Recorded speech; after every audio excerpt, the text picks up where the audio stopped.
माणसं राहिलं बाजूला आणल्या अवघडतात काय इकडे. अण्णा तर बोलता बोलता म्हणजे तुम्हाला जे ट्रोल करत होते तेच मला करते. पण अण्णा मला जे ट्रोल करत होते ना त्यांच्या आईला घोडे लावत होतो मी कथा.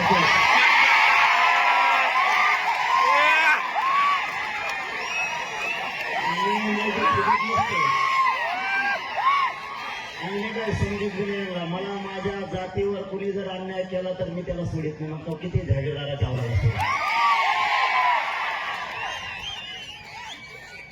आज सत्ताधारी पक्षातले मला दुसरा प्रश्न विचारला आणखी याच्यात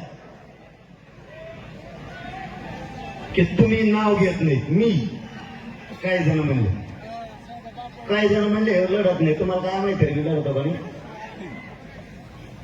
कुठं बैठका घेता आणि कसल्या घेता आणि कोणाला डाग लावता आणि मी काय नाव घ्या. आता सुरेश दस अन्नात 1% काफी आहे ना सगळ्याला.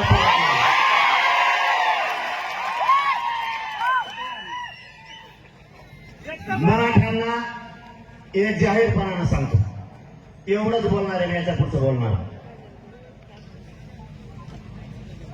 जो आमदार जो खासदार जो समाजाचा एखादा सामाजिक कार्यकर्ता समाजाच्या बाजूने बोलत असेल मग तो भाजपचा असू द्या नाही तर काँग्रेसचा असू द्या नाही तर बेसरमाचा असू द्या नाही तर शिवसेनेचा असू द्या त्याच्या बाजूने ठामपणानं इथून पुढच्या काळात जातीच्या सगळ्या लोकांनी त्याच्या बाजूने उभारायचं. मग तो कोणाचा असू द्या. आपलं वैयक्तिक जर काही असेल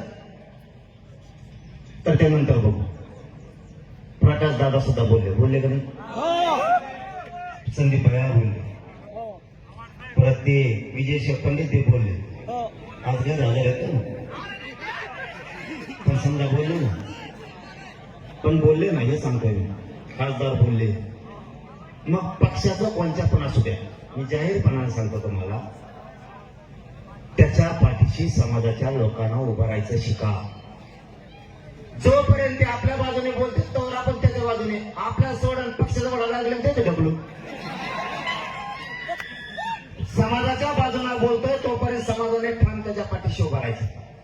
आता सत्ताधारी पक्षाचे आमदार होते मला तर पवार साहेब होते बोलले